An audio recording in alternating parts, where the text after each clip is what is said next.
स्वामी समर्थांची ताकद एवढी आहे महाराज. माणसाला जीवनामध्ये जर सामर्थ्यवान बनायचं असेल तर त्यांनी स्वामींची भक्ती केलीच पाहिजे महाराज,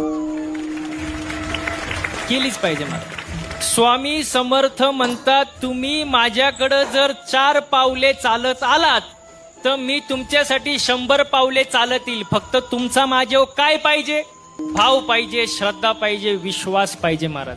स्वामी समर्थ आपल्यासाठी जे करतात ते योग्यच करतात, कारण अशक्यही शक्य करतील स्वामी महाराज.